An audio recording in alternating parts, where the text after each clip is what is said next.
Wake your asses up because I just literally woke my ass up. Your fa- it's your favorite deal, Al Cintron. Sorry, the energy is no video. The energy is low. I've been out of it, but um, here I am. What's up, fellas? How's it going? Good, man. Good. I'm pumped. I'm pumped to be back. A lot to talk to. Al, I know in your old age, it's tough to wake up from those power naps. Wow, I fell asleep during reruns of Two and a Half Men. Yeah, so It's a good day though, because there's so much stuff going on right now in the world of New York sports, like both in season, preseason, off season, but everything's kind of cooking right now. I feel like we are blessed to be living in a time where even though the Giants and Jets both suck, we have intrigue with all the major sports, which is a win. all right. Well, since after tonight the NBA is not back for a month, let's start there. As the Knicks end the first half of the season winning 9 of 11, although the two losses were embarrassments, one to Boston and one to Los Angeles, both at home on a Saturday night. Embarrassing. The Knicks versus Boston was an absolute disgrace. Right. Watching that game, I had a Knicks fan say to me, "Well, we don't have OG Anunoby." I said, "Well, they don't have Drew Holiday and Kristaps Porzingis. What the fuck is your point?" But how am I feeling? How are we feeling about this Knicks team? I'm feeling about this Knicks team. It's the playoffs. Let's just get to the playoffs healthy, and that's it for me. I don't even care about the seeding. I want this team to have as much time as possible till Mitchell Robinson gets back to see how he fits in, where he's going to fit in, how this lineup's going to look, how the bench is going to look. But for me, like I said, it's just make the playoffs healthy, and then I'll take my chances versus whoever. Yeah, I mean, listen, I definitely agree with you. I feel like right now, I don't feel confident against the Celtics. I don't feel confident against the Thunder, but you don't have to worry about the Thunder until you get to the final, if you get to the finals. As far as the Cavs go, I feel like we're going to know in a couple weeks. They play both teams right out the break. I think they go Bulls back to back, then they go Cavs, and then 2 days later they play the Celtics. I think after that stretch, I'm really going to shape my opinion on this team. But call me naive. I'm not worried about this Cavs team just yet, but the Celtics scare me. And that's not just this year. They scare me right now because one, they've been there. They've gotten to the mountaintop. They've lost. They've gotten to the mountaintop. They've won. And they're a better team than they were last year because of health. They didn't really have Kristaps a lot of last year. I think a lot of those young guys grew.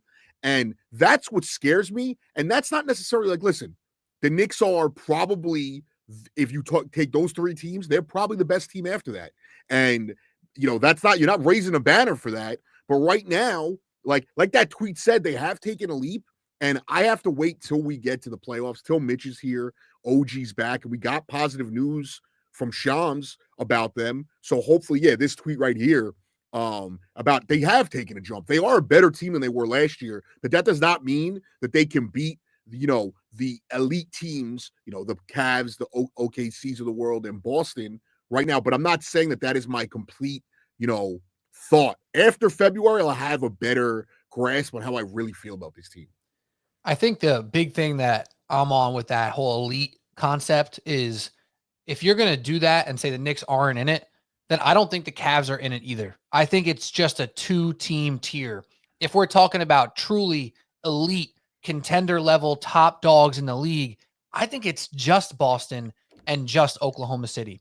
I don't think Cleveland is in there and the Knicks aren't. I don't think the Knicks are in it and Cleveland isn't, right? So I think they kind of go hand in hand because if you go into a series right now, Knicks, Cavs, you're saying, all right, this is a good battle coming up. This is a 50-50. Both teams can win this series and both fan bases should feel like they should win, right? You don't have that in most series.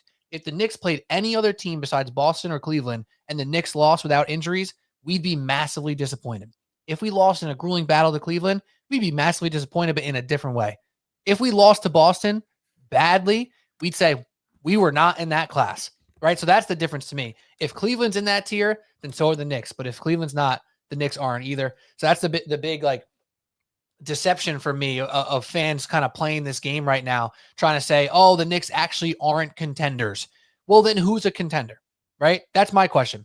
if it's not the Knicks, it's only Boston and Oklahoma City, in my opinion. And to your point, the Cavs have struggled against the Celtics also. Like, so this notion that like the Knicks are a step below them, and we've seen just as little from this Cavs team in the playoffs as we have from the Knicks. So like, I get their record is great, but like, I'm not sitting here acting like I think they're the juggernaut. I think it's the Celtics title to lose, but then after that, I think it's the Thunder, and those are the two teams that truly scare me. And I'll give a quick shout, Al, sorry, before you jump in, to all Pat good. Boyle, because I think Pat Boyle explained this really well to me the other day, our buddy from the Fan. He goes, when he's ranking contenders, he has the Knicks a little bit lower because he thinks they're so far off the Celtics tier. Even if he was power ranking it, he would have them above Memphis, above Denver, above the Lakers. But in a contender concept where you're talking about winning a championship, he doesn't have faith in the Knicks beating Boston, which is why he ranks them lower than Denver and Memphis and et cetera. And I'm like, you know what? That concept makes sense. I don't know if I agree with it or not, but I thought it was an interesting way to look at it, where it's like, if you're power ranking, I think the Knicks are top 4. But if you're talking about contender status, it's a different conversation. No, I think with this Knicks team, it's just get to the playoffs healthy. The East, it's top heavy.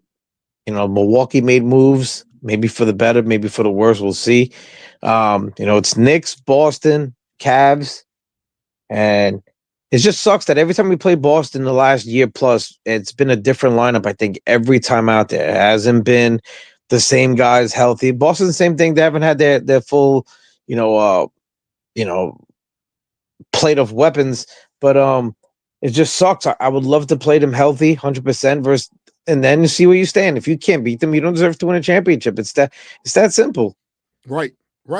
And they also, Sham said that Mitch is shooting for before March 1st. Like he said before specifically.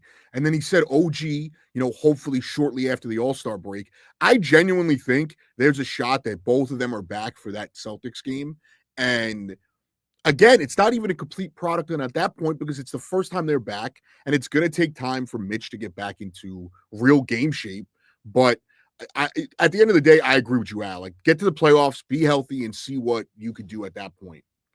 So let me ask you guys a question real quick, because these games that you mentioned, Gallo, that are coming up right out the break, obviously not including the Chicago game, we got obviously some days off. So a week from today, we have home against Chicago, and then it's at Cleveland, at Boston.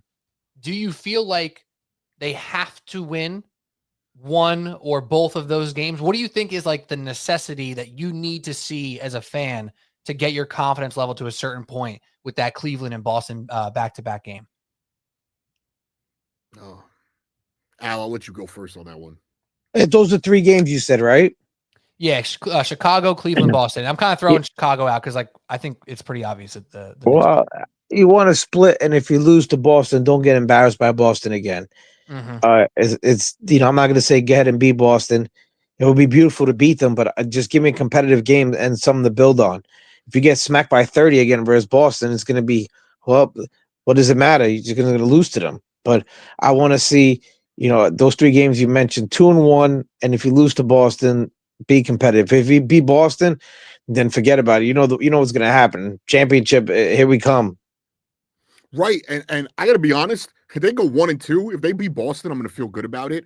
And not that the Bulls are a good team. That's a team that's had the Knicks' number this year. So to go out against them and win, would be nice. Not that it's going to really change my opinion. The key thing about Celtics, and it includes Chicago too, is these high volume 3-point teams.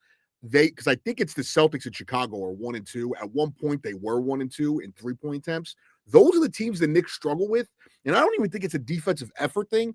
I think it's the Knicks do not, I don't want to say force it, but they do not come out with that urgency that we can't match a 2 with a 3. We have to go 3 for 3 with these teams. And later in the game, we start to see it.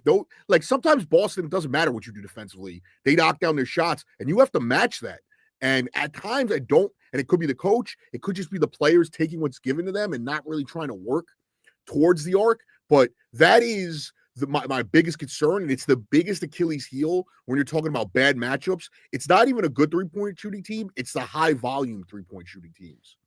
Now, Gallo, you are spot on. Guess who the top 3 teams are in both 3 points made and attempted per game? Obviously it's got to be Chicago, Boston, and then is it Cleveland? And it's Cleveland. How about that? How about that? Damn. I didn't know it was Cleveland, but I just took a swing there. But No, the but other one I remember seeing. it's a great point, though. It's something that like Tibbs. I mean, I don't know. I'm sure everyone saw the Stephen A. freak out today on First Take. It made its way around socials about. I did it. I it popped up and I said, I'm not watching this. I'm just not. I watched it for like 12 seconds of the minute. I was like, yeah, I don't need to see this. But basically, he was saying like that he's disgusted with the performance against. Look at Hector just on the this guy Hector. Can we clap it up for him? Look at that on the YouTube stream, pulling it up within seconds. That's OG. But anyway, so Stephen A is saying that he's pissed off and disgusted with the Knicks' performance, how they almost blew it away and they gave up all those points to Atlanta. I mean, obviously it was an overtime game, which led to the higher point total. But besides the point, like this is a real angst that people are feeling. But obviously, what he's doing there, that's ridiculous, right? Like that game had a unique kind of setting to it. The Knicks threw the game away kind of at the end there, but the point stands that when people are hitting or taking a lot of jump shots, which the Hawks do, and these 3 teams that have out of the break do, it's quick to see them get poured buckets on. And I don't know what the answer to that is. Tibbs is constantly talking about it, and it doesn't seem like an effort thing. Like Mikal Bridges is running around like a madman on defense. And sometimes it leads to an open shot. Sometimes it's a contested shot, and they're hitting him. Like against Boston, Peyton Pritchard was basically had a blindfold on, just chucking them up, hitting threes.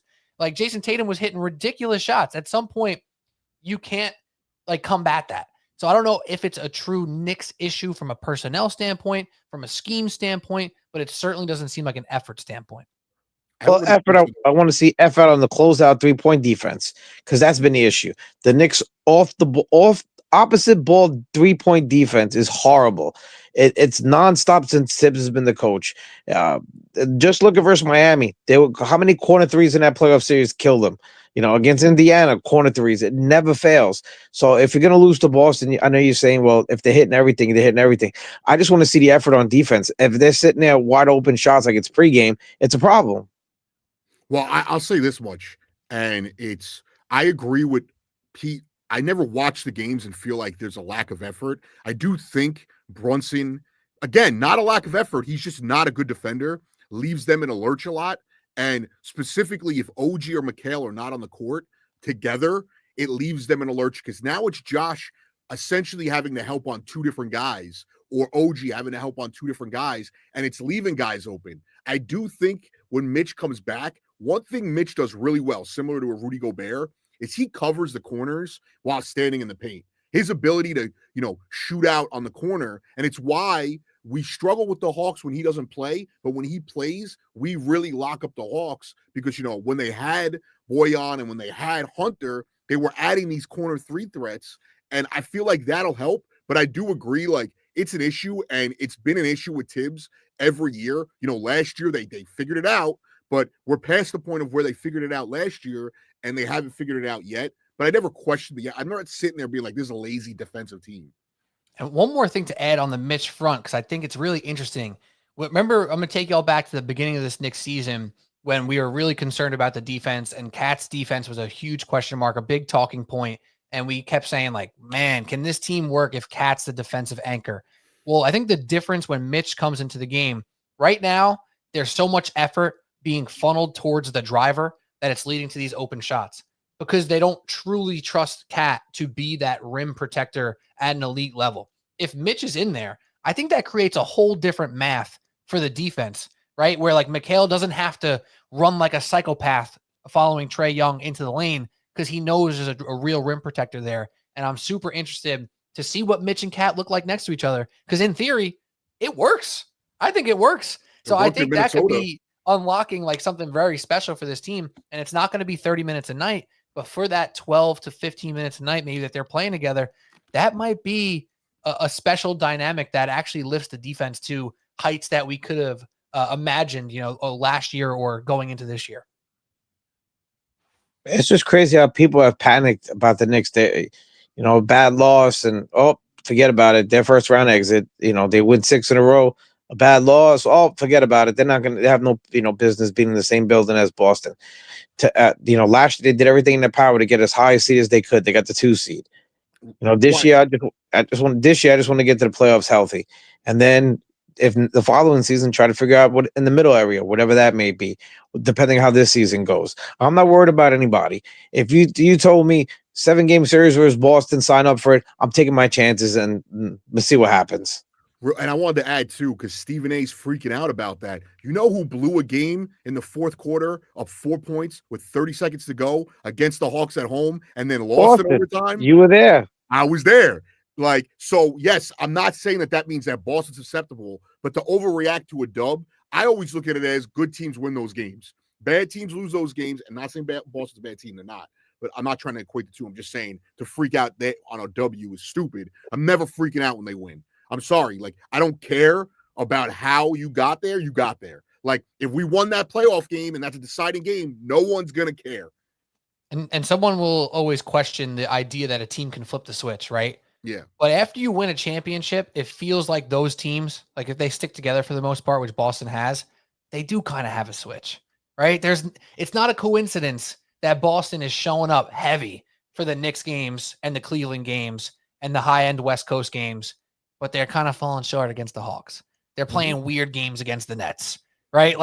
That's the telltale sign of a team that just won it all. Half their team was playing in the Olympics, and they're not really caring about playing Atlanta right now. But they damn sure care about sending a message to the Knicks. If anything, I look at that as a compliment, right? That's a compliment that they respect the Knicks. They ain't coming out here with their B- game.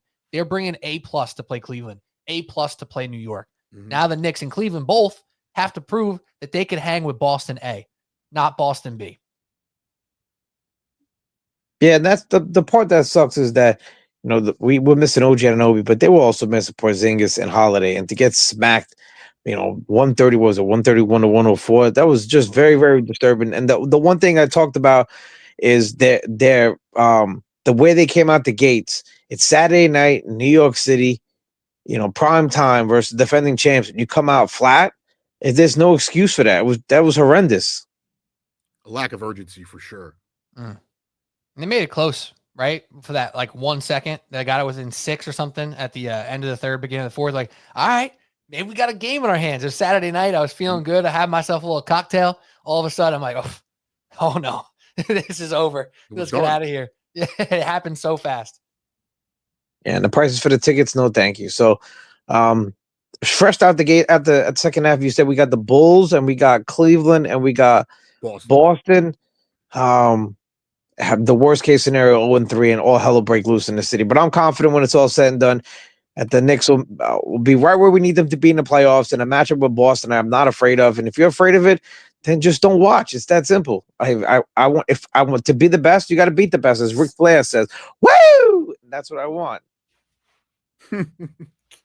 Hell yeah! That's the wake your ass energy up that I needed from you, Al. I need a woo every 10 minutes from you. Oh man, woo! Jeez. It's funny, when I was late, I knocked out in the middle of the episode. 2.5 men, 7.5, 2.5 men, and then all of a sudden, whatever's on Paramount right now, I hear some woman singing, and I was like, this doesn't sound like 2.5 men anymore. I looked at the time, oh shit, and that's when I responded to heck, and so I was out. I was tired. I thought you just died from watching too many Super Bowl highlights of the Eagles dropping dimes all over the Chiefs. Let's take care of that real quick. Great way to segue. Let's take care of that real quick. The Super Bowl. I didn't give a shit about any of the commercials. I lost my bets. I don't give a shit that the president was there. I don't give a rat's ass. I didn't care about the halftime show. I know you're a Kendrick fan, big time, Pete. I know the messages were there in the songs. I figured some of those messages, I knew some of them. I didn't know all of them. The game was just straight up basura. Patrick Mahomes was, running around like a headless chicken. Philadelphia got up in that ass like a wedgie. And I mean, it just really, really, really just dismantled the Kansas City Chiefs. So it was just I ate like a pig. It was just a bad Super Bowl. Congratulations to the Philadelphia Eagles, which pains me to say. Congratulations to Saquon Barkley, which pains Giant fans to hear. the ultimate embarrassment happened, and that is Saquon Barkley being the main reason offensively that the Philadelphia Eagles are now world champs. You can't forget about Mekhi Becton as well. Yeah, Jet legend, Kai Becton. Couldn't get on the field for 7 snaps, let alone 5 playoff games, whatever it was for. He's one of the best rated guards in the league now. Honestly, that was I've always felt bad for Becton when he was in New York, and I know that some of it was his own doing. That was honestly the best part. I gotta be honest. I know I'm alone here. It was the 4th best Super Bowl I've ever experienced. The 3 Broncos Super Bowls, and then that for multiple reasons. The Chiefs got embarrassed. I got to see Kendrick. I'm not, if I didn't like a halftime show, I don't really get bent out of shape because I don't really care that much. I thought there was only 2 good commercials, the Bud Light one and the one with Tim Robinson and Sam Richardson was hilarious. Yeah, that was good. But the rest of it was awesome. I was very happy. No one's ever going to think about Super Bowl 48 ever again. No one's ever going to think about when Washington put the whooping on the Broncos ever again. 42-10. This is the worst, because you know what? The score might have been closer, but this was the worst Super Bowl ever, and it was one of the best for me. And another thing that was cool, I like Patrick Mahomes, but to see the rest of his teammates give up when he didn't was nice, because I can respect him and I can laugh at that phony Travis Kelce who stood and watched this man run around trying for his life. The game was over, and I got to be honest, it was like the coolest thing to see this guy still bust his ass to be out there. And Travis Kelce's like, I got to go listen to my girlfriend's terrible music now. The whole way home, I wore this stupid outfit to the Super Bowl. And I'm not Shannon Sharp. I just have the greatest quarterback ever. And it was chef's kiss. It was a hater's delight. Chiefs Kingdom kick rocks as the Eagle fans drowned you out the whole game. They booed John Hamm. It was awesome. You can send all your hate mail to Anthony Gallo at WFAN 555 now. Yeah, my nieces are not watching this right now because that Taylor Swift line is not going to go over well. Fleeks is going to hit you with a steel chair. Gallo is going to drop his own diss track. Haters Delight. It's going to be epic. But I mean, that Super Bowl was not good. I mean, I'll shout out the Thunderbolts commercial. I know Gallo, you're a Marvel fan. Interest. No interest in Thunderbolts. I thought the trailer was quite. I gotta be honest. I don't know the backstory, and I know the movie. Every time Marvel puts a trailer out, it could be us 3, and they put us in superhero outfits, and they'll make it look like the greatest movie ever. It's just that one doesn't get me excited. Interesting, because I'm more excited for that than I am for Captain America, which I will see on like Monday or Tuesday or something like that. Jurassic Park looks sick. That's what I'm excited for. Interesting, because I'm not interested in that at all. So look at that. Here we are. Yeah. Haters delight. But no, I mean, listen. That Super Bowl was bad. I came out of it $6.77 of profit from my gambling. So I look at that as an absolute win. Who wants to go to lunch tomorrow? But no, generally speaking, I think the big conversations for me out of that were quarterback related. So I put out a TikTok, Instagram reel about the new top 5 quarterbacks post Super Bowl and got a lot of comments up on the TikTok talking about Jalen Hurts and where he should or should not be in the ranking. So I want to ask you guys, and before I bias you guys with my list, I'm kind of curious. After this Super Bowl now, how do you re-rank or leave, maybe, I don't know, it's up to you, Patrick Mahomes and Jalen Hurts? Do you keep them in similar spots? Does one move up, one move down? Generally, I guess I'm asking you to rank your top 5 quarterbacks in the NFL right now. Al, you want to go first? Yeah, for me, it's the real MVP, Lamar Jackson. He's number 1. Number 2, Mahomes. Number 3, Josh Allen. Number 4, Joe Burrow. And number 5, Jaden Daniels. I don't care that I know Jalen Hurts just won a Super Bowl, but he's got an immense amount of talent behind him and around him, and that defense was amazing as well in the Super Bowl. I'm not saying to take anything away from Jalen Hurts, but that kid, what's his face? Josh Sweat was an absolute destroyer. It's a damn shame that defensive play does not get enough. Montez Sweat. That's it. No, Josh Sweat. It was Josh. It was Josh. Josh Sweat? Yeah, Josh Sweat. You kill me, man. You got me confused with this. What's next? Keith Sweat? Who's next? Keith Sweat, the R&B singer? What are we doing, bro? But I still think, considering what Jaden Daniels did with the talent he had around him, bringing a team out of nowhere, I put him at 5. Jalen Hurts is in the 6 through 10.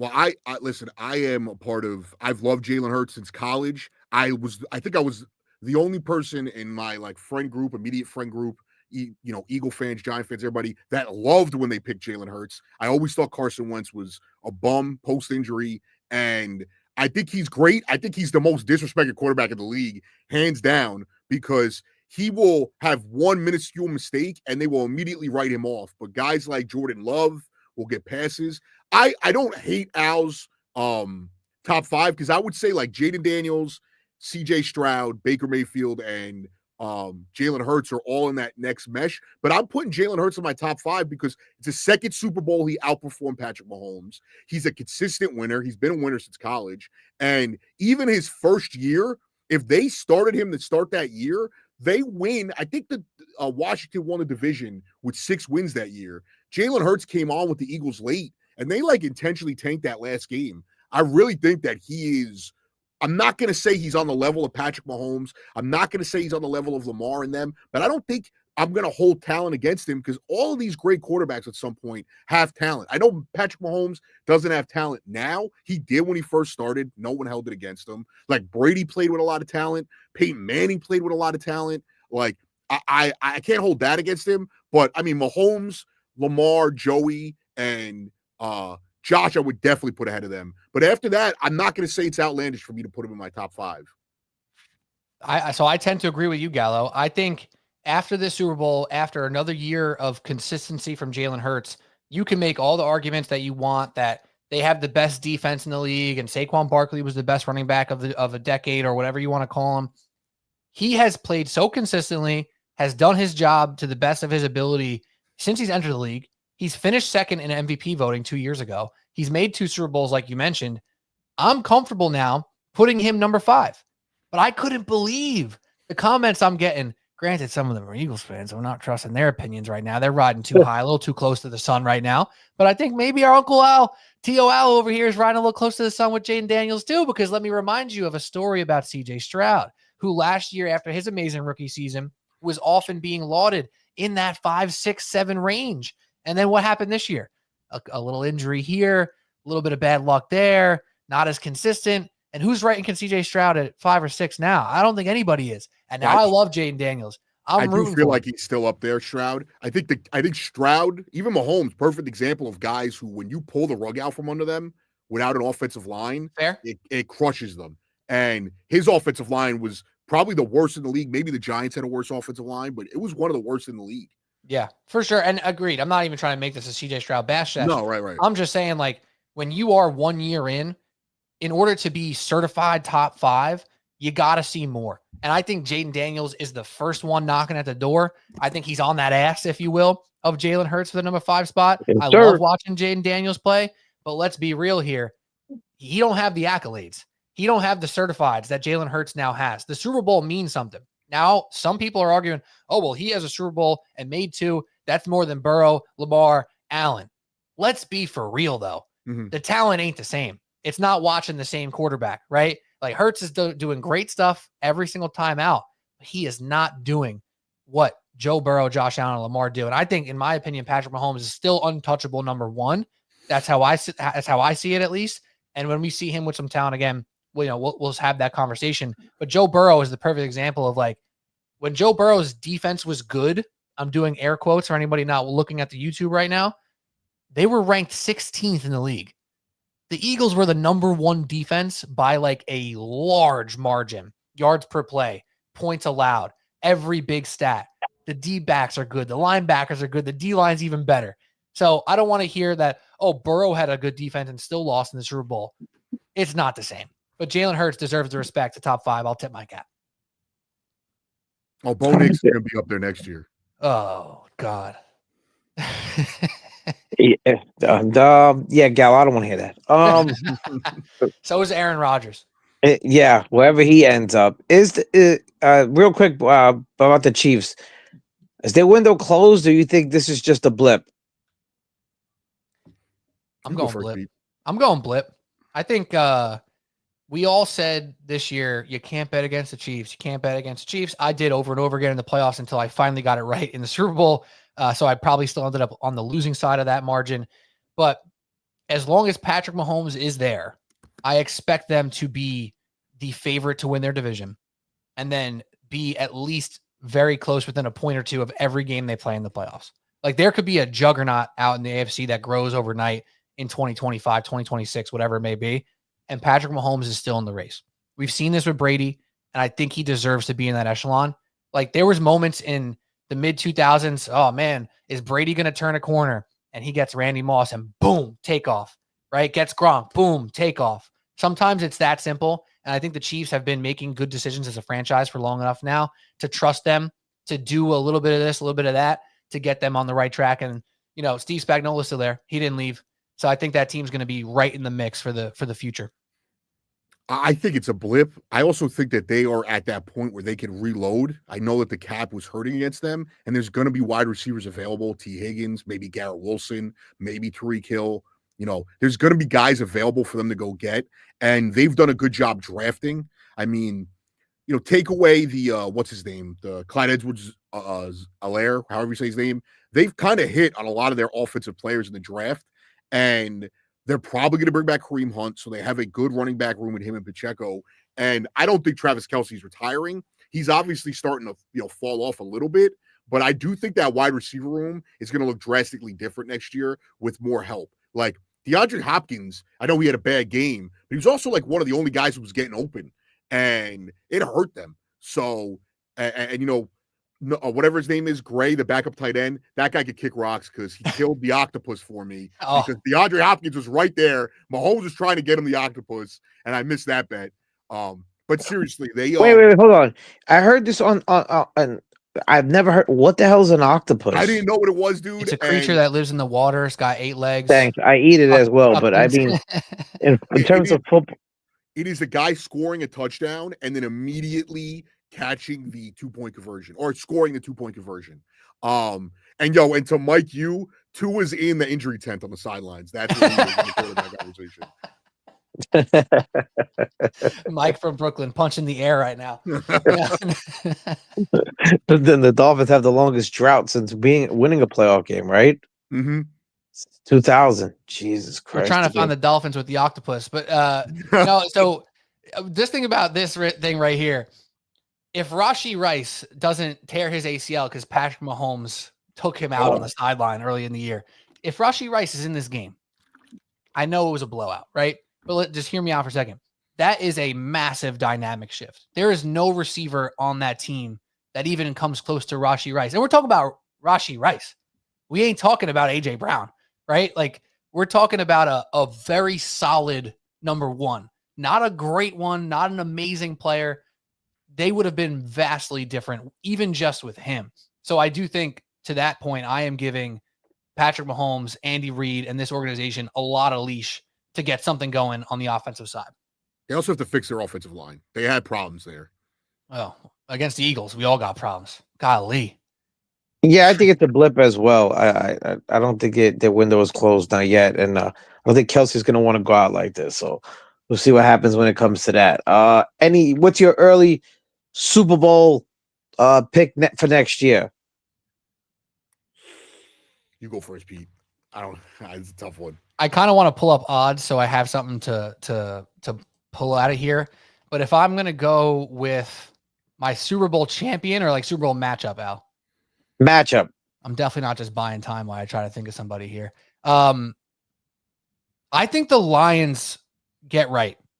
I'm not selling the Lions yet. I think that there is all the bones necessary for them to be in it for one more run. And everybody's going to be really excited to talk about Green Bay. Everyone's going to be really excited about the possibilities of Chicago and what Minnesota might do at quarterback. And we're going to kind of forget that the Lions are still a great regular season team who got demolished in the playoffs by Al's team, possibly largely because of injury and getting a little bit overworked in the wrong spots. But I think the Lions are still going to be a pick of mine to be a championship contender. I think it's going to be a rematch. I think we're about to get another. I'm going to think we're going to get a third Chiefs versus Eagles. The Eagles are retaining most of that team. I don't really know what pieces they won't retain. And they have guys they can move off from, whether it's cutting or trading, to create more cap space to get better. And I think the Chiefs are going to grow as a team. I will say this: the Lions have a lot of guys that could go after in free agency to shore up that secondary. You know, the guy from Miami, Holland. I know he's a D-bag. I don't know if he's a safety or a corner. And then DJ Reed, who certainly sounds like he's not coming back to the Jets. You know, if they could get one of those two guys, if not both of them, that masks a lot of the issues they had on defense because their pass rush is set. It just needs to stay healthy for the Lions. Yeah, I'm going with the matchup I was hoping to see this year, and I'm taking the Ravens in Washington. That's going to be my matchup. That's what I want. I'm certainly rooting for the Ravens. How much does Washington have in cap space? The third most. That's a lot. So they could do some damage. They still got to resign their own players. I want Ronnie Staley from Baltimore. He's a free agent, and I want to trade for Myles Garrett. And that takes care of the pass rush, and that helps with the offensive line versus Philadelphia's big boys as well. So we'll see how that goes. Big boys. I got the cap space available right now in order from most down. Patriots most, Raiders second, Commanders third, Cardinals fourth, and a very interesting Los Angeles Chargers number 5. I know y'all are Herbert haters, but Jim Harbaugh year 2? No. Don't do that. Don't do that with Herbert haters. Don't do Herbert did him to himself. Do not do that. He was atrocious in the playoffs again. Imagine if Justin Herbert had to deal with the hate that Jalen Hurts gets. That's he gets my point. hate, dude. I think he gets a lot of hate. He gets also a lot of love. It's equal. No. The problem is he makes mistakes and no one seems to call him out on it. They were up huge and they lost another playoff game, and they lost an embarrassing fashion a playoff game this year. And I don't want to hear about the talent because when he first came, he had Keenan Allen and he had Mike Williams. He had all these guys, and the media was calling it a super team. And then when they started to struggle, instead of blaming the whole team, it was, well, Herbert doesn't have anything around them. It's Staley's fault too. Fair, but in 2 years, I don't want to hear it's Harbaugh's fault because they haven't progressed. I don't think it'll be that way because I do think every quarterback has its day where eventually they have to perform. I mean, look at Josh Allen and Lamar. They both get criticized for losing to, they are Patrick Ewing and, I can't think of anybody else right now from the Charles Eastern Conference. Barkley. Charles Barkley, yes, good one. To Michael Jordan. And Herbert's not losing to these guys. He's losing to... He's not making it. Yeah. Where was Trevor Lawrence this year? And Trevor Lawrence showed up in the playoff more in one game than Herbert has in the 2 games he showed. I do think they're going to get better, but they also play in a division with 2 other good teams. And who's that? The Chiefs and the Raiders? And the Broncos. Okay, sir. A team that made the playoffs with a $90 million cap hit against them. All right. And no one's saying anything about that. What's their cap space? No, it's not. It's they're middle. They're of the road. middle of the pack. They got 31 million effective cap space. To give you context, the Chargers are 55 million. The Commanders are 68 million. The damn Patriots got 111 million in cap space. That's crazy. To your point, Al, that's the first team I thought of when Myles Garrett said he wanted to get traded. Everyone said the Cowboys, he's not going. He wants to win. That's what I said. The Cowboys, he wants to win a Super Bowl, and he wants to be extended. And the Cowboys have negative space. Right. Yeah, the cap is terrible. Terrible. And Washington could give up assets and not sacrifice their future because they're already a young roster. Yep. I can't wait. It's next month, NFL free agency. Next month. And the NBA playoffs still won't be here. So how you like them apples? Well, I got to tell you, the one thing about the NFL free agency is you get that first 3 days, and then it's well, that's it. We got to wait. It's like the MLB. Yeah, we got to wait till MLB. It's you just wait. Can somebody sign? With football, I feel like it's 3 days, and same thing with NBA. It's 3 days and it's done, and then in the NFL, you wait for training camp cuts. Mm-hmm. Yeah, NFL free agency, I love it. You know who's going where before the even starts. All the new starts breaking. So, but I can't wait. And having a legit team again and having all this space, and it's going to be very fun, active free agency period. Now, which one you want to do next? You want to do either the Giants and Stafford, or you want to do spring training? I feel like we should stick in football, bang that out quick, mm-hmm. and maybe even we throw the Yankees a bone this week. Who's to say? All right, so we're gonna do. Are you buying any of this nonsense? Matthew Stafford to the Giants. You want to go first, Gallo? I'll let you go. You are the Giants fan here. I am the Giants fan here. A lot of my Giants fans friends say that I'm a bad Giants fan because I think I don't buy into anything that they do most of the time. But this is a dumb move. I love Matthew Stafford. I will go on the record and say that I would be much closer to putting him above Jalen Hurts than some of the other quarterbacks out there. That's how good I think Matthew Stafford is. I don't want the Giants to touch him with a 10-foot pole. My dude is 37. My dude gets banged up every single week. He plays his ass off. He's tough as nails. He plays through injuries. I could say 100 great things about Matthew Stafford. The New York Giants have no business trying to win with Matthew Stafford right now. I mean, they don't have good enough anything. Their offensive line is a little bit better, but it's still not good enough. Their weapons are okay, but it's not amazing. Their defense has a good D-line, and the rest of it's bad, right? So they're not close to winning yet. He's not an over-the-hump guy for them. So why are you giving up assets? The more laughable thing about that is that the Rams are going to look to get number 3 from the Giants. Come on. That's to me, that's ridiculous. I don't think that's real. I think that's the Rams kind of trying to shoot for the it's not stars, real. land on the moon type of thing. And that's okay. That's the way the world works. But I don't think this is a move for the Giants that's realistic. The only thing that makes me nervous, however, is not that what I believe. It's what do Brian Daboll and Joe Shane believe. If they feel like they need to try and win, they might try to make this move, and that might set them up for failure this year, and whoever the next regime is to start even more behind the 8 ball than they already are. Yeah, in theory, the thought of them being able to obtain, in a without really thinking logically, be able to obtain Cooper Kupp and Matthew Stafford in a trade makes sense, but they don't have the roster to really, what are you going to do at offensive line when your cap space is all dried up? Because I think they only have 45, 46 million in cap space, and it's something in the 40s. I don't remember the exact number, but you have to draft. And if you're giving up that 3rd pick, it makes no sense. If they make this move, it's clearly a desperation move by this regime. I don't think they're going to make it. And I don't think they have the roster to be able to, support these guys. Like, even if you were, let's say, Dream World, they get Stafford and Kupp in a trade.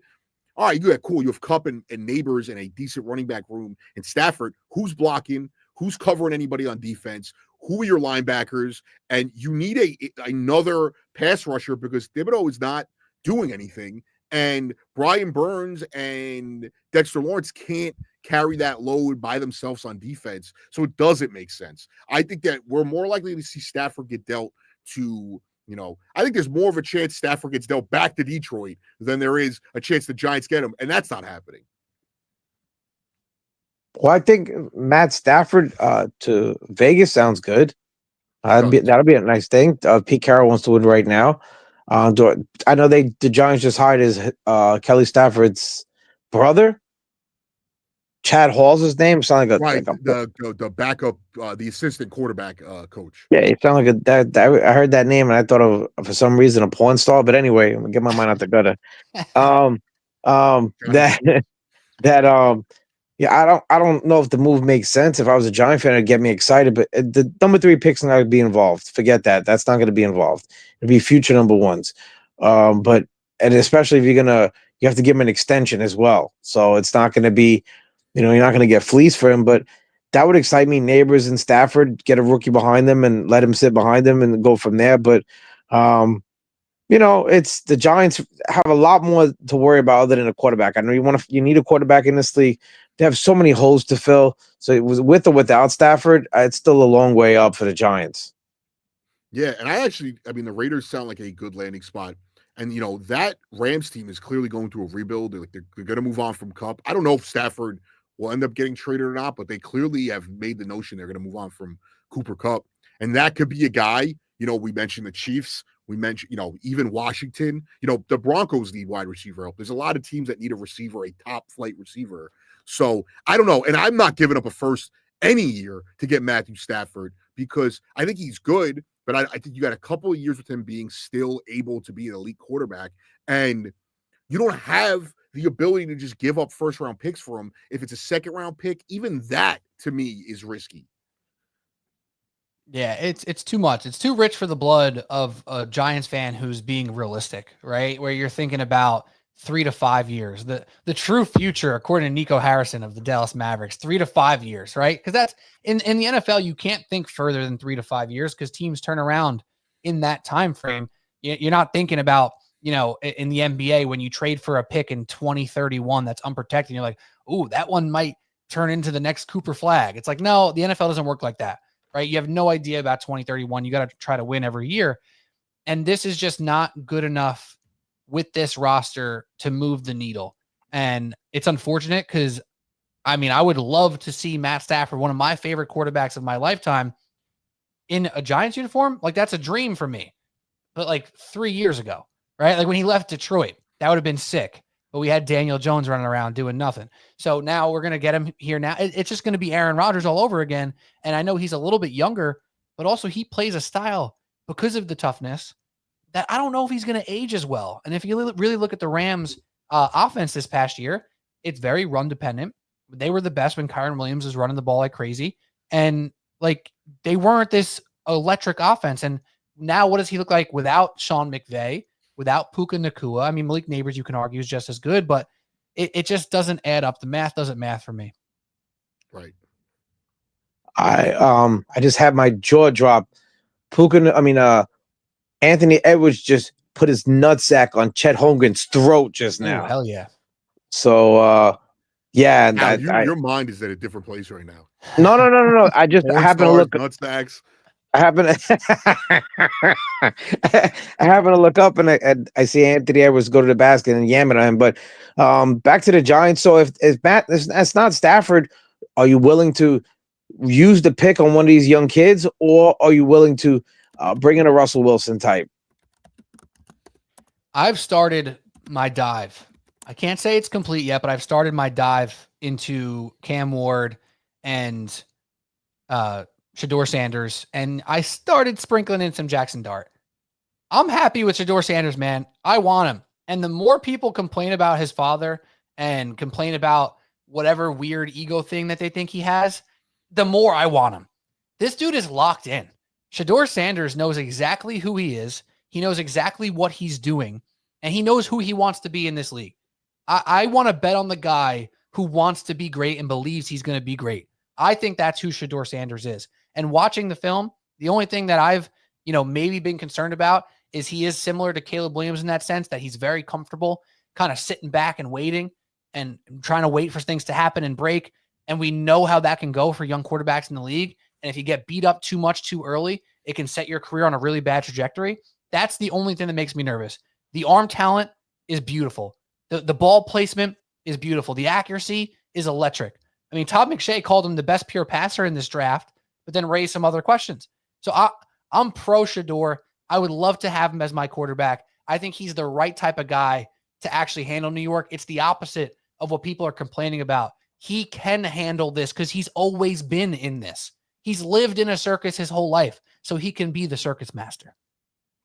I love Shedeur. I like Cam Ward. I think Cam's built like a Phillip Rivers, Donovan McNabb type, like not a immobile quarterback, but has a big enough body where he can handle being bruised up. And I love Shedeur Sanders. I wanted the Broncos to start taking for Shedeur Sanders 2 years ago and continue the tank until we got him. It's why I hated the Bo Nix pick. Clearly, I don't run GM, but I like Shedeur. I like Cam. I'd rather see the Giants go that way. And I don't think their regime is either one, not going to trade for a quarterback and not going to draft one in the first round. I think they're going to either trade up or hope that somebody slides, or they're going to, trade for a veteran quarterback, sign one. They're not going to do like, we hear the Jets and other teams like, we'll take somebody in the second or third round and hope they can develop. I don't see that happening. And then the complaints about Deion Sanders are ridiculous. As someone myself who spent a lot of time, bringing college programs back in NCAA 25, it is a 24/7 sport. He's not seriously though. Like the Deion Sanders complaints about his son are ridiculous. The guy runs a Power 5 football team. Is not going to be able to just take days off to go and call someone and be like, "Hey, why is this not happening with my son? Why is that?"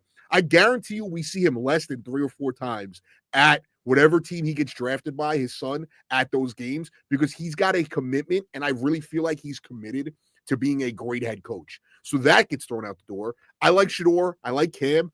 Jackson Dart and the other guys don't entice me too much, but there's other avenues I guess they could go if those guys get taken early. And I just there's no way that they don't get a quarterback in that first round, and I think it's one of those two guys. Yeah, it's gonna pay me if the Giants get Shador Sanders. Everybody knows I'm the biggest Shador Sanders supporter. I've had, callers call in saying they want Cam Ward because they don't want the Sanders circus. And my whole thing is, what's the circus? Winning? That Dion speaks the truth. His sons have been around winning, been in the spotlight their whole lives. I think he's built for this in New York. I just hope it's not it because it's going to pay me to see him do well on the Giants. Now, if it was another, I'm not going to root for him. But it just sucks because I know the Giants are going to have their quarterback if they take him. If they take Cam Ward, it'll be easier for me to root against him as opposed to Shador. But if it's not Stafford, I think the Giants will take one of these quarterbacks. But I said if they don't believe in any of these two quarterbacks, then take the best player available. If it's Travis Hunter, I don't think you're going to miss on it. The problem is I think the Titans are going to take him number one. Yeah, I saw that come out too. Field Yates' mock draft had Titans taking Travis Hunter number one. And I think that should make Giants fans pretty happy, right? Because that means you're either getting the guy that everyone believes is the best player in this draft and Travis Hunter at 3, or you're getting one of the quarterbacks. And I think that's a win-win for the Giants. So when they dropped to 3, we kind of thought of it as this huge loss, this big mistake they made by dropping to 3. But the way it's starting to shake out is it might end up being a win-win. You get a chance at the quarterback, or you get the best player in the draft, at Travis Hunter. And I'm feeling bullish, I guess, about this draft now coming up. Well, and I think they had the Browns taking Abdul Carter. Yeah, so that was the Field Yates one. That's another thing too, and that feels like he's going to be the guy this year that moves with the draft board, and somebody ends up getting burnt. Not that I don't think he's good, but I feel like it's a little bit of an overreach. The Giants are in a good spot because I think they could get one of these quarterbacks, and I do think that is going to propel them. They're not going to be a playoff team. I think that's going to propel them that where people are going to start to see the vision that Daboll and Shane have, similar to what we saw their first year, where they actually get a good quarterback that's not Daniel Jones, and they don't have a flawed roster. Well, they're going to have a flawed roster, but they don't have the flaws that they saw in a Gettleman-built roster. And I really believe in these two kids. I like both of them, and I think it's a win if they get either of them. Well, we're going to see what happens when it comes to this draft. The draft is next month. No, April. So we got free agency and then the draft in April. We'll see how that goes. NFL season's officially over. I don't care what the over-under is. I'm taking under again on the Giants next year. You heard it here first.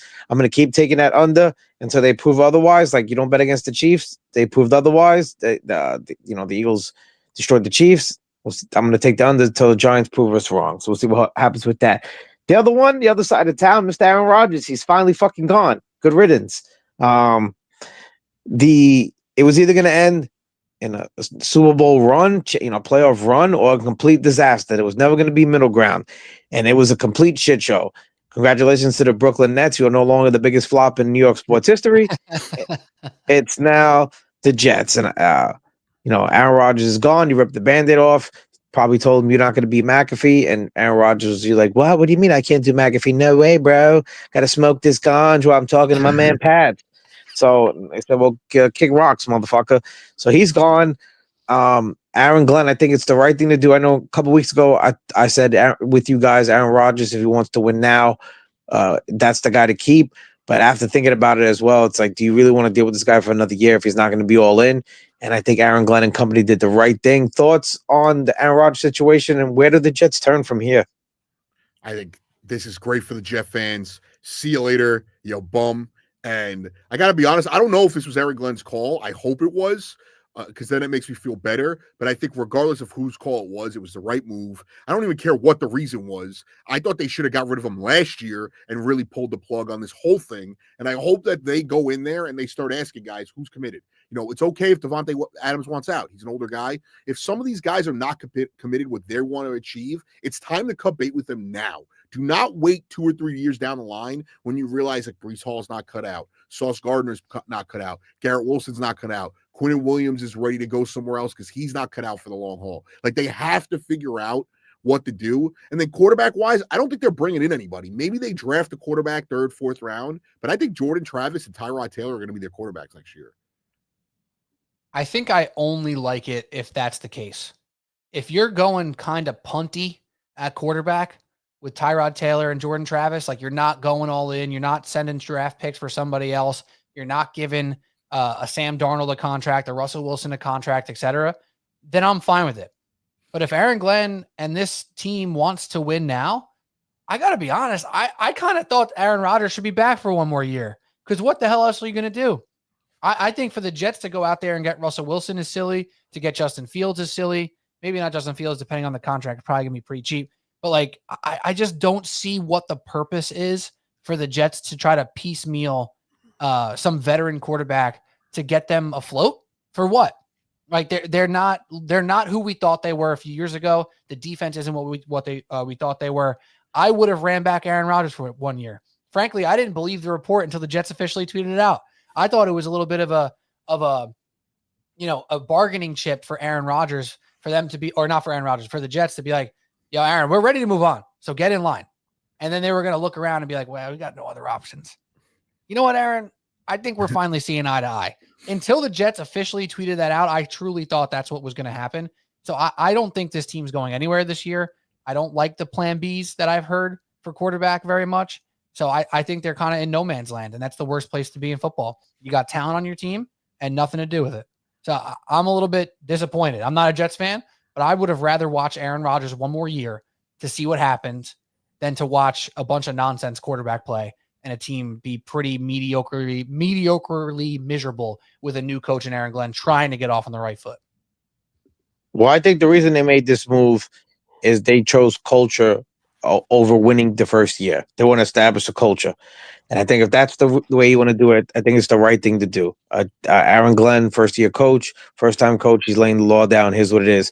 You can't have separate rules from everybody else. Now, if you were this, 4-time MVP in your prime still, maybe you can get away with it. But not after the last 2 seasons. If you're not, we're not, going to be going the same way, then good riddance. Enjoy, Tennessee, or enjoy Pittsburgh, or enjoy Vegas, or enjoy wherever you end up going. As far as the next quarterback for the Jets, I don't know. You hear people saying Kirk Cousins, and especially it'll be at the cheap, so why not? But I'm more than happy if it's Tyrod Taylor leading into Jordan Travis. And if you don't believe in Jordan Travis, then you take another quarterback in this draft. Jalen Murrow will be a nice project late in the draft. Court. Yeah, I know Joe Benigno loves him. To me, ACC was atrocious. So the kid couldn't cut it at Ohio State, went to Syracuse, lit it up. See what happens with that. But if you can, get a Jalen Murrow like the 3rd round, if he's there, why not take it? Take somebody there. The kid from Oregon, Gabriel, and Will Howard from Ohio State, are they both in this draft? Gabriel's in this draft, and Will Howard is in this draft. Yes. So, I mean, like, there are guys that you can take a chance on that have played in big environments, big, winning cultures that, what's the loss if you take a 4th round flyer on a guy and you have the 3 of them go in there and battle it out? Yeah, I like Jordan Travis, and I really hope he gets a fair share at a fair shot, I should say, at the quarterback job. Tyrod Taylor obviously is there, and maybe you do bring in, or Kirk Cousins or something like that. Let them all battle. It's not gonna cost you $20 million to get Kirk Cousins in. Yeah, but Kirk Cousins was just worse than Aaron Rodgers. Like, he was worse off the same injury and looked worse. I know he was a year less of recovery, or half a year less, but like, I don't know. I'd much rather go with the young route, the Tyrod Taylor. It's honestly, look at it like the obviously Drake May was a high draft pick, but I'd rather go the Jacoby Brissett until this other guy's ready, the Tyrod Taylor until this other guy's ready, and maybe Tyrod can shock us all and stay healthy for 17 games and win 7 or 8. I don't know. Like, he's a good quarterback that everybody likes as a backup. Never stays truly healthy as of late, but I just don't think a Kirk Cousins type, a Russell Wilson type, is doing anything for the Jets, in my opinion. Well, we'll see what goes on with that situation. I'm just glad it's not my team. For once, I could say, "Hey, I have a quarterback, Gallo. You too. Hey, you have a quarterback, Pete." I'm believing, dude. I wasn't at first, but I am believing. You know how that goes. Now, let's go to the baseball real quick. Marcus Stroman, Yankees having some issues. You knew this was going to happen. Marcus Stroman wears the emotion on his sleeve. He did the physical. He doesn't have to be until the 22nd or 23rd, so he's not in camp right now. What the hell do they do with him? Do they figure out a deal? I saw today, a three-way deal where Arenado goes to the Yanks, Bohm goes to the Cardinals, and Stroman goes to the Phillies. I would love for that because I love to smack Stroman around in a Philly uniform. Thoughts on what's going on with the Yankees in their third base situation, because with Bregman going to Boston, $40 million a year was steep, but they get the player. He's going to play second. Bregman could have been a nice piece for the Yanks at third. Instead, they got DJ LeMay PU and Oswaldo Cabrera. Thoughts on the Yankees? Listen, if I'm Marcus Stroman, why would I show up for a team that's been trying to trade me all offseason? And they're probably going to trade him. And if they don't, he'll show up. I think that you're right. He wears his emotion on his sleeve. He's an easy target. I would like to trade to the Phillies more because that offense is already thin. And then you're getting rid of Alec Baum. I think for the Yankees, Arenado makes a lot of sense when you take away the dollar amount. You're not thinking about it. He shores up a defense that struggled, and you put him and Volpe on the same side of the infield. That's great. I don't know what the Yankees expected, though. This guy is headstrong. He's a proud dude. He's not going to show up when they clearly don't want him. And I think that it's a mistake on their part because he's a ground ball pitcher in a bandbox, and you need that. I know he wasn't great in the middle of the season, but you need that guy at the end of your rotation. If the Yankees were playing their cards right, they would have kept Marcus Stroman happy, brought him in, let him do what he's done for the past, 3-4 years, and have a great first couple months and then trade his ass. I mean, this guy for the Mets, he was like, wow, we got a real guy. This is a true, number 2, number 3 starters, just giving us a chance every time out there. And then what did he do with the Yankees this year? Just giving him a chance every time out there for the first few months. And then trade him. He's not a 162 game pitcher anymore. I don't know how long it's been since he was, but that's the way you should have played the cards. But unfortunately, with the way business works and trying to wheel and deal, they had to kind of show their hand, and it pissed them off. And it sucks. But I think at the end of the day, Cashman will do something that at least makes some semblance of sense with Marcus Stroman, right? Even if we don't love everything Cashman does, he does things that make some sort of sense. If it's cheap, sure. If it's not as big of a splash as we want, sure. But he knows how to put together a team, even if it's leaving a little bit to be desired in certain aspects. So I kind of do trust Cashman to do something positive here. I just don't think it'll be a splash that the Yankees want, a la the Arenado thing that I think McMonagle's been going nuts for that, right? For Arenado to get signed or to get traded for, which would be great. Objectively would be a great thing for the Yankees to add to all their former MVP level players into that lineup. But at least it's some respect and it's some great defense. Oh, Yankee fans, there you go. You had your Yankee fix this week. There's not much going on. When everybody starts reporting, there'll be many more stories to get into. And now to our Mets, where Francisco Alvarez might have put his foot in his mouth this week this week, where he said that the Mets have a better lineup than the Dodgers. That's coming from somebody who is fallen really, really short in terms of his offensive potential. So he better back it up this year, or he's going to definitely hear from me and many other hosts on the fan and many other Met fans. Thoughts on Francisco Alvarez's comments? Pete, I'll let you take this one first. As I came out here last week on TIO Al Friends and gave our guy Francisco Alvarez a lot of love and basically hyped him up, saying that I will be taking his over on the home run total. And I think everybody who expected it last year was a year early, and this is the year. And his totals are a lot higher than I expected. His totals on DraftKings are in the 24 to 25 range on over-under. Mark Vientos, by the way, 32.5 over-under on the home run total. Wow. We'll get to that. Yeah. This is a statement from a guy who is super proud, super confident in the work that he just put in, that I do believe in. However, don't attack the guy on top of the hill when he's got upper leverage. All right, the New York Mets are lucky right now to have 2 players projected in the top 10 for WAR, according to Fangraphs, Juan Soto and Francisco Lindor. The Los Angeles Dodgers, they got 2 in the top 12. They also got 4 in the top 30, the most players in that top 30 by far. You got Shohei, Mookie Betts, Freddie Freeman, and Will Smith, all projected to be top 30 offensive players in baseball. That's ridiculous. The Mets got better. The Mets are really good. They're not that. And I don't think Mets fans want that smoke just yet, if I'm being honest. I don't want that smoke just yet, Gallo. I'll tell you this much. There was once a guy in Philadelphia going into the 2007 season who said, we're the team to beat in the NL East. And we all laughed at him. He made an error on opening day, and Shea Stadium shook. Jimmy Rollins said that, but he ended up having the last laugh. I'm not going to say that I necessarily think we have a better offense than them, but if you tell me at the end of the year the Mets end up having a better offense than the Dodgers statistically, I would not be shocked. We've talked about it before. I've talked about it here when I do the shows on the Fan. I think that, the Mets offense last year was non-existent for 2 months. They didn't get anything out of Pete. They didn't get anything out of Alvarez, and Nimmo had an awful second half. They get an angel right fielder, and they still managed to be a top 10 offense. They were like 6 runs away from being a top 6 offense, and they didn't have Winker for a full season. They didn't have Juan Soto, and I think a lot of these things are, I know it's tough to bank on what happened last year, but for me to say that I think Nimmo, Alonso, and Alvarez are all going to have better years, and we're not going to see significant drop-offs from Vientos, Lindor, and Soto, I all think that's a possibility, and I'm hoping whatever JD Martinez has taught this kid, because supposedly he's been working with him in the offseason to fix his swing, it ends up mattering, and I'm very excited. I'm also excited about what they're going to do at second base. I know I see somebody in the comment here, Chris Hallian, I'm sorry if I mispronounced your name, but, they're going to have a major second base competition where, you're going to have Acuna, you're going to have McNeil, Madrigal, Jet Williams. I heard Brett Beatty and Mauricio are all going to compete for this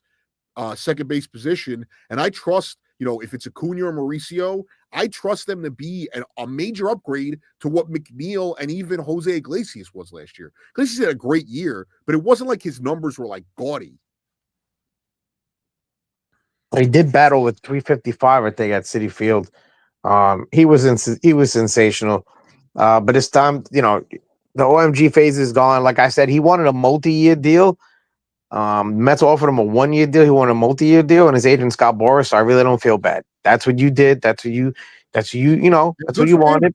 And now I'm pretty sure I saw that they have a meeting scheduled for this weekend or Monday. I forget who tweeted out, which reporter it was, but somebody tweeted that Iglesias and the Mets have a meeting coming up at the end of this weekend. Oh, so they are going to meet.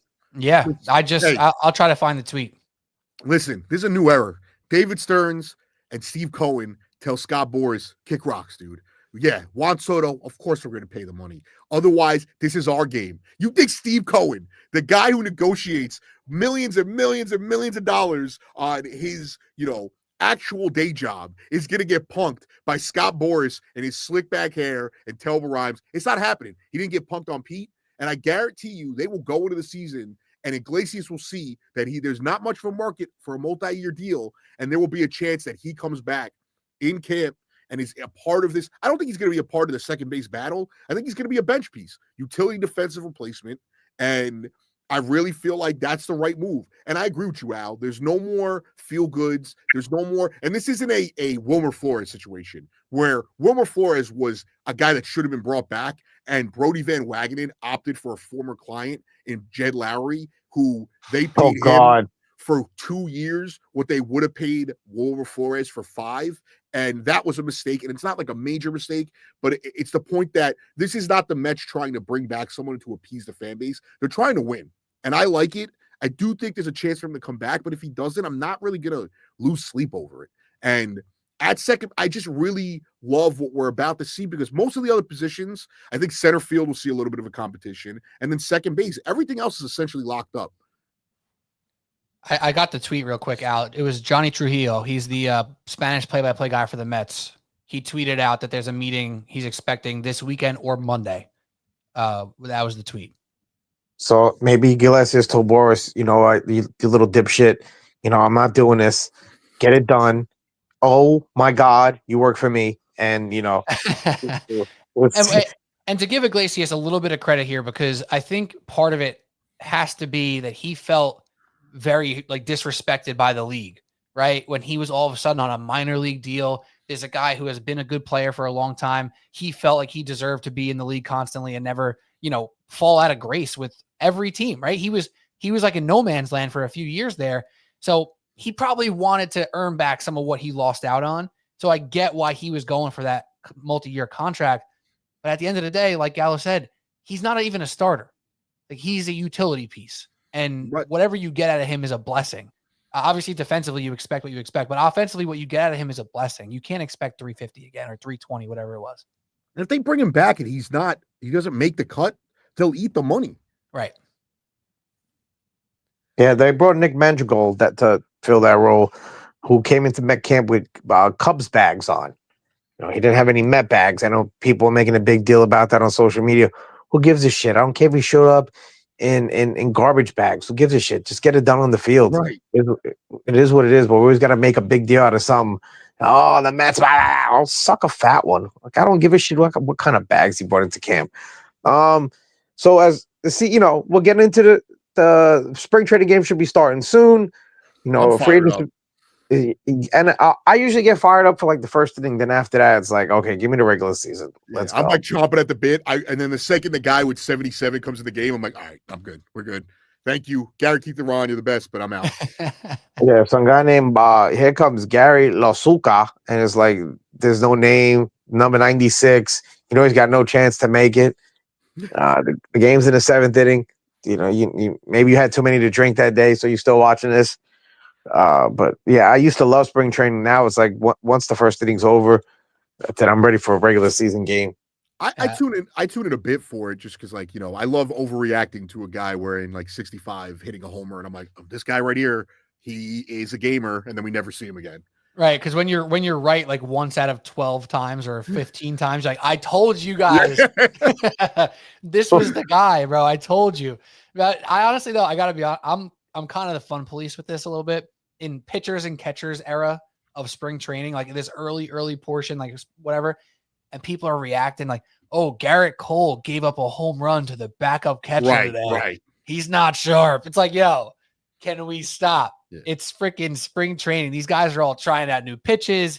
They're getting their first full bullpens in a while. Like, let's everybody relax. The weather's nice down there. They're having a nice time. They have a full month to like get in rhythm here. Let's just all chill and have a fun time here. Right. Spring training is also the same time of the year where Billy Crystal, Will Ferrell, and who was it? The country singer that got like at bats. Garth Brooks. Like that's also the level of it. I do love when people overreact to a pitcher and he's like, yeah, I wanted to see if I could throw a knuckleball and it didn't work. So, you know, I won't do that next time. Like, right. I do have a question for you guys. Let's say, I'm not going to say who wins the job. Let's say somebody not named McNeil wins the job. If the Mets go to him, because I do think there's value in him being a lefty off the bench as a utility lefty. If they go to him and say, like, you're not starting, but we want you to take this role on the bench, you'll probably still get 250, 300 at-bats in a year. Like, that's like the way the sport is now. Are you willing to do that? Do you think that's something he would buy into, or would him look to now find another team? I think he's going to want to get me out of here. If this was MLB The Show, that's the move, right? Like, that's the move that makes sense. He could play everything. He could play right field, left field, third base, second base. Hell, I don't think he's ever played first base. He could probably do it. He's a pretty solid fielder all around. Like, it makes sense. But yeah, are we getting sad, Jeff? Are we getting angry, Jeff? Yeah, Jeff is. Do we want angry Jeff? Maybe angry Jeff is who we want. Maybe he'll No, start. we don't want that angry Jeff. I gotta be honest. I don't want any Jeff. Yeah. I do think that, I think he's going to end up being the second baseman. I think that whoever beats him out has to really beat him out to get the job, like an Acuna or Mauricio. And then I think outside of Beatty, those other young guys, and Madrigal, those other young guys will get sent down if they don't win the job, because I think they want them to play every day. I think Beatty, they're at the point where consistent at bats don't matter. Maybe he could give us something as a lefty off the bench. And then I don't think Madrigal is going to be a part of this team come opening day. I think that unless he has a good spring, he's either going to get DFA'd or they're going to send him down. And if he has to accept it at that point or move on. So that would mean that Jose Iglesias has another life in the major leagues.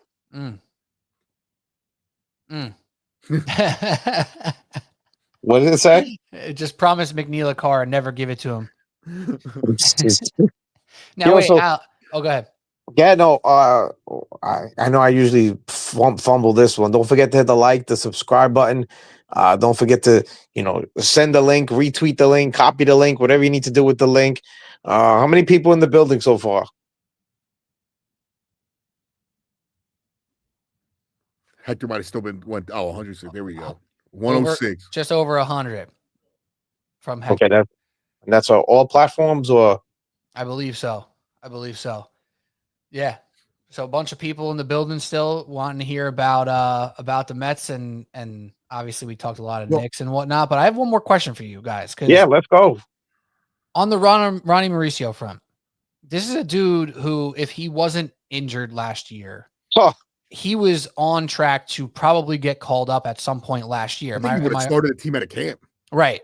So are we unsure of him making a stance into this lineup this year because of recovering from the injury, or because Acuna is caught up to him, because of what we have with Jeff McNeil? Like, what am I missing is my question with Ron Mauricio. Like, is he not ready yet?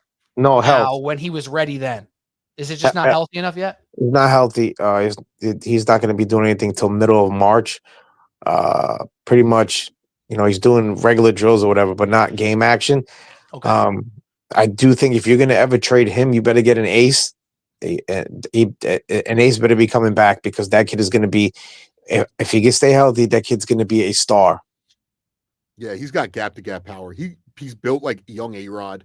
We don't know if it was steroids or not, but I like him. I don't think he's going to be on the team to start camp, because it's a lot to ask him that I don't think he's played since last year's Arizona Fall League or whatever it was that he got hurt in.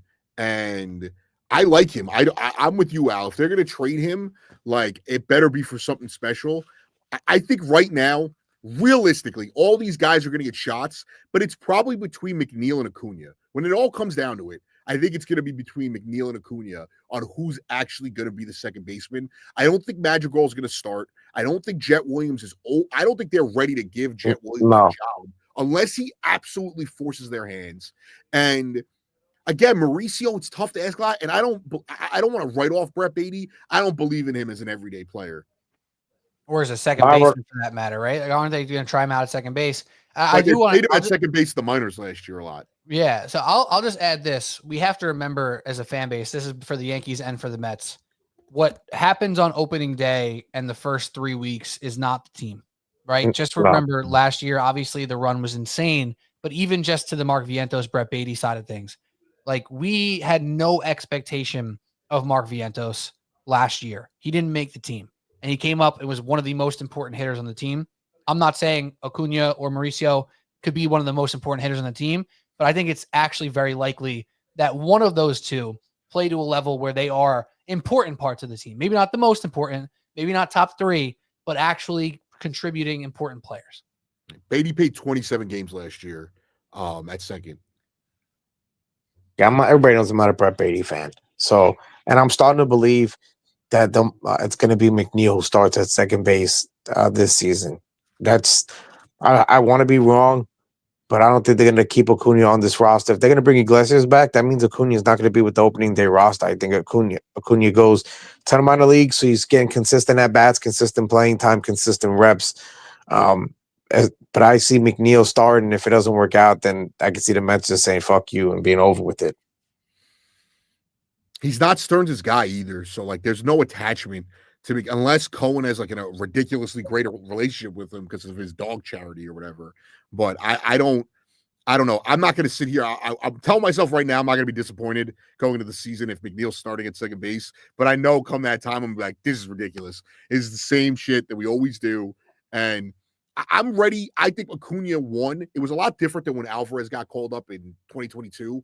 Acuna got thrown into the fire, and there was a good week period where he was like, him and Vientos and Lindor were our only offense.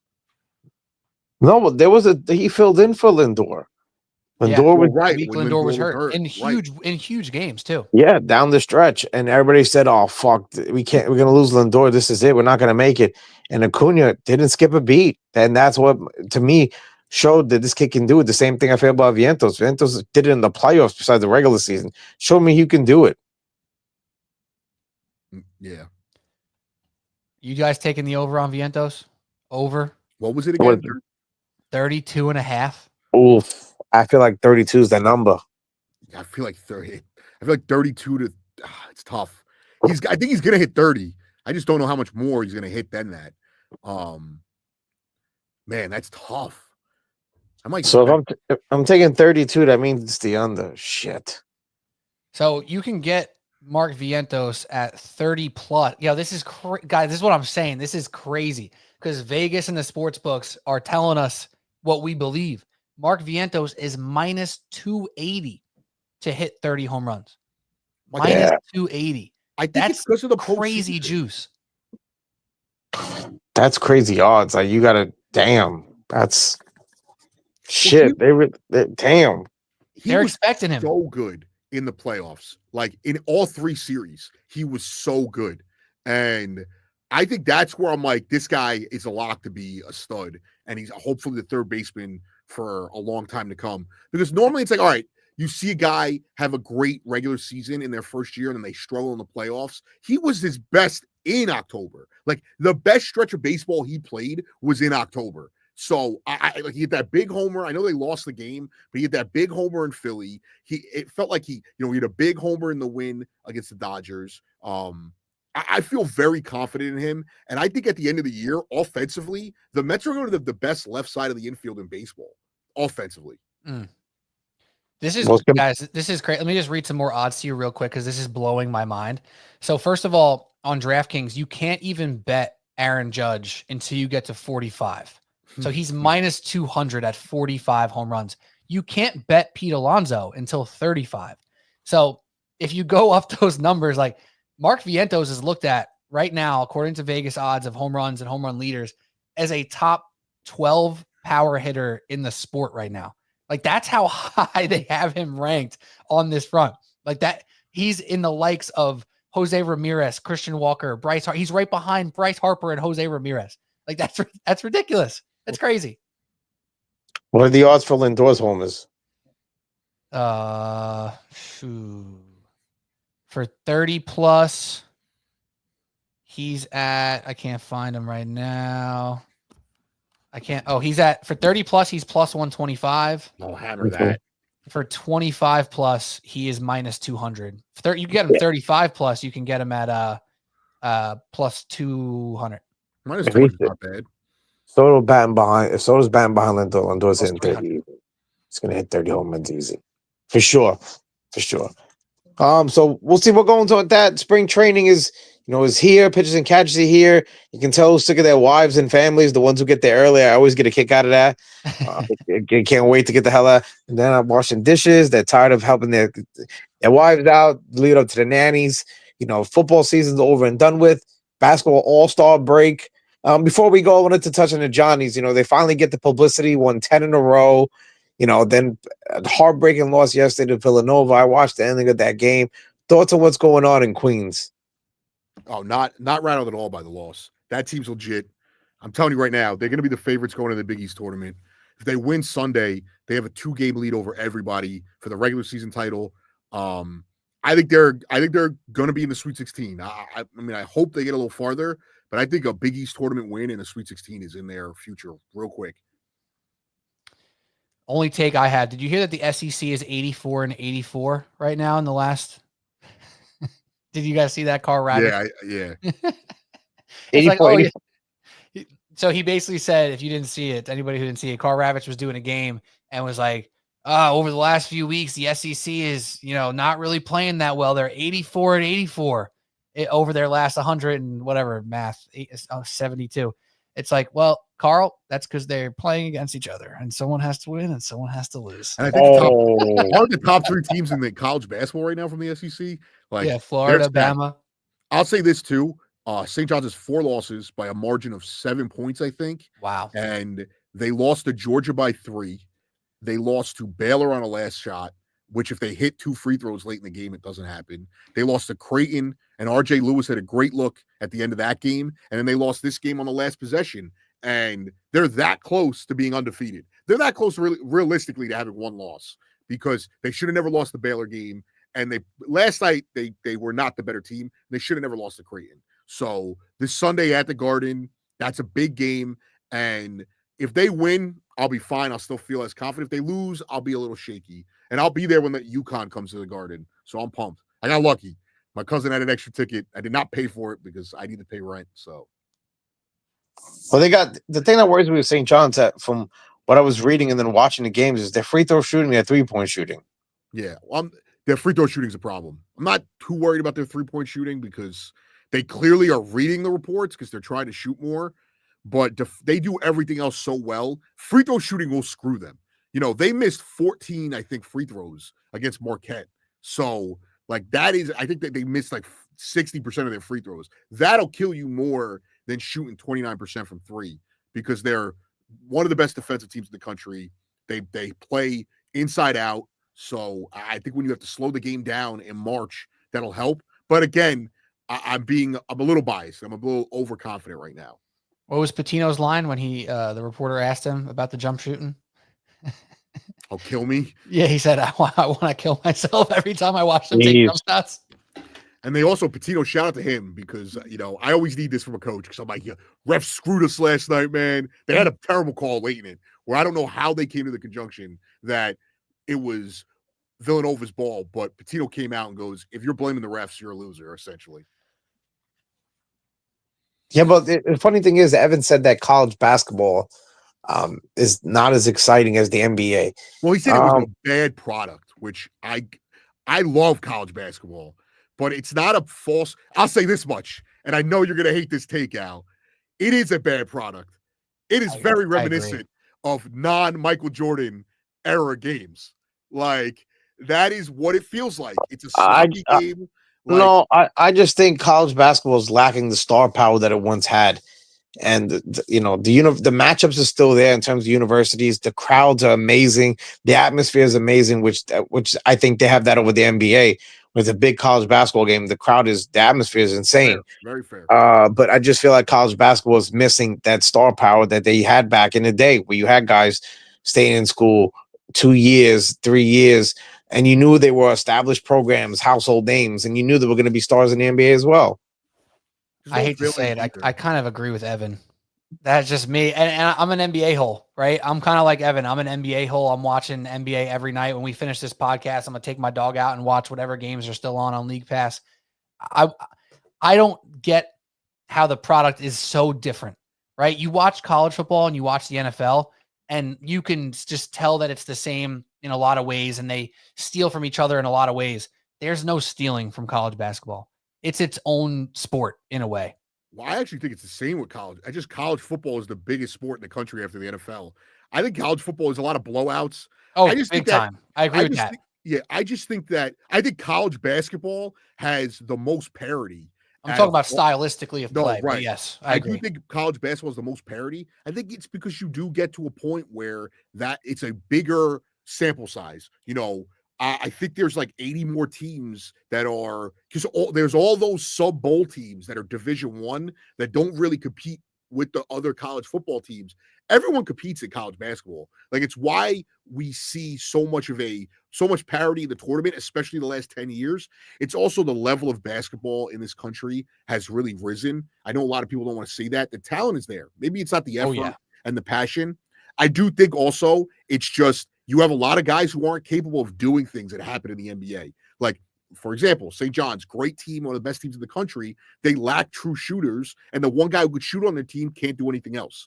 You get a Zach Edey of the world, who's been a okay rookie, but that guy will dominate the college game and then struggle in the NBA game where you're not playing against a kid that's now going to go be an accountant and will probably never touch a basketball court outside of a men's league again. And these are excellent basketball players, but it's just that the speed, the physicality, like all the bigs in the NBA are skilled guys. You could have an elite guy, like the kid from Creighton. I can't remember his name right now.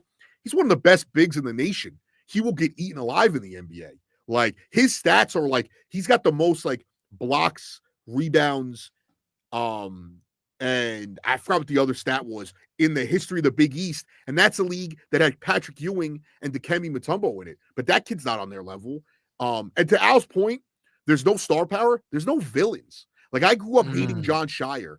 I grew up hating, UNC and Kentucky and all these teams that felt like villains. And there's not really that team right now. Duke is likable. And then next year, Duke will have 10 new guys on their team. I think parity is one of the most overrated things in sports, unfortunately. I hate to be that guy who's like, you need dynasties, you need powerhouses, but you need them, right? Because when Kentucky's undefeated going in the tournament, all you want to do is either see them go undefeated or see them lose. When it's a bunch of teams that are pretty good, everyone's like, okay, we got a bunch of pretty good teams. I don't know who to root for. I don't know who to root against. Like the casual doesn't have an entry point when it's a bunch of parity, I guess would be my point. Right. I love college basketball. I love March Madness. I love the tournament. I just wish it had the stars that it did, back in the day. You had Iverson, Camby in the same tournament. You had Melo is winning it as a freshman. That's just recent, but now there's just no mega superstars in college. Cooper Flag, whoop-de-doo. I'm not, going out and buying a Cooper Flag jersey. I'm not getting excited. This just college basketball doesn't have what it once had.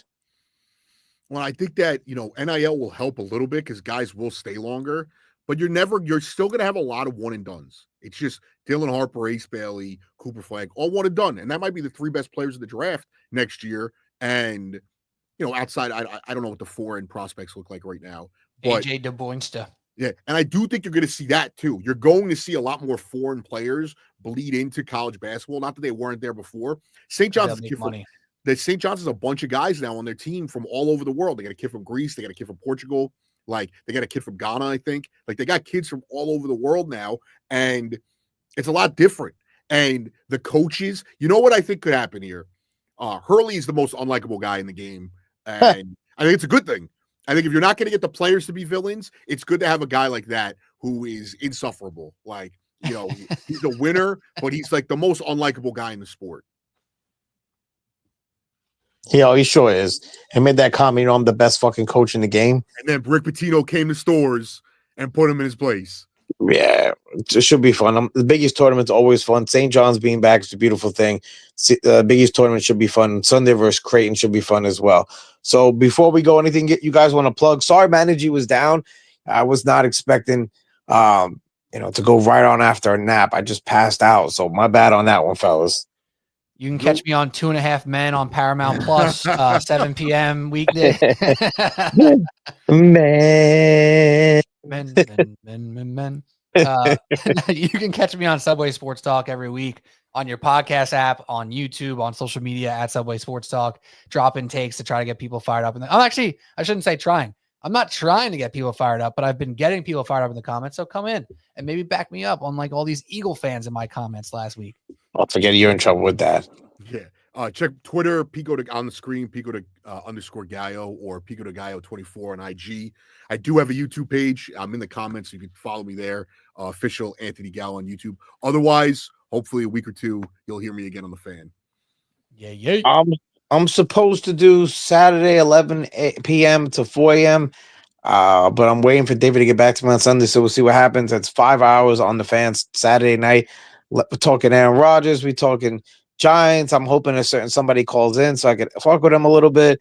I have a special opening. I don't want to give it away, but there'll be some music involved. So tune in for that. 888-808-1019. Wake your asses up. For TIO Al Friends, we hug your loved ones. We out. See you next week. Wash yes.